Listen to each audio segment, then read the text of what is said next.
But therefore, because it's a way of progressing a story.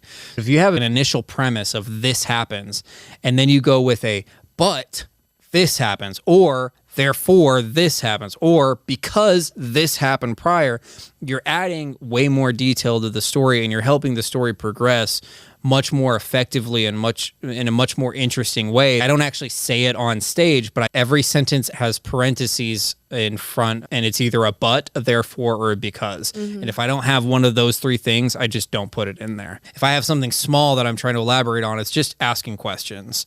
Me and some comedians would get together in San Antonio, and we would do this thing where each comedian would say the premise of a joke. They weren't even allowed to tell the joke. They would just say the premise of the joke. So like one of my friends had a joke about how his coworker was always trying to give him like herbs and plants and stuff like that. So he didn't tell the actual joke, but then we would all go around and ask questions like, does it bother you?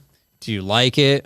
Why? What kind of herbs are they giving you? What kind of person is this? Like all these questions that can all have a joke within it. It's just like going to the gym. You know, the hardest part about going to the gym is just the drive to the fucking gym. Once you're in the gym, you get in your zone, you do your thing, you leave, you feel fucking great.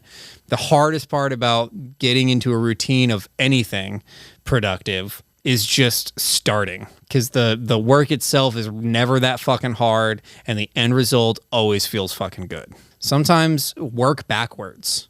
So like write out your joke, you know, what you want to say on stage, but then start at the punchline and work backwards. And if there's a sentence or anything that doesn't apply to the punchline, take it out. You don't need it.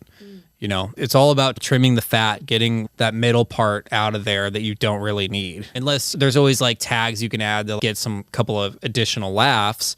But if the sentence itself does not apply to a laugh, you do not need it. You don't have to say what actually happened. What's the funniest thing that could have happened? It's just like an inspiration for a story. Like comedy is storytelling. Exactly. At the end of the day. Yeah. And stories can have dragons in them. Like yeah.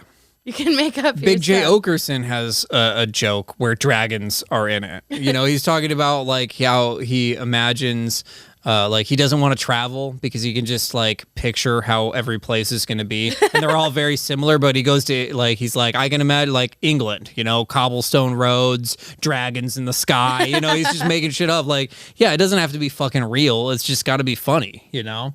I want to ask you a little bit about mindset. Mine's terrible at the moment. I'm going through a real tough time.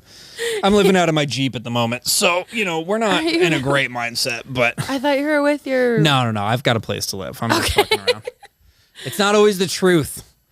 Okay? We went over this. The funniest thing that could happen is the funniest thing that could happen is me living in my Jeep. Which you're definitely not. I'm definitely not. No. I'm close, though.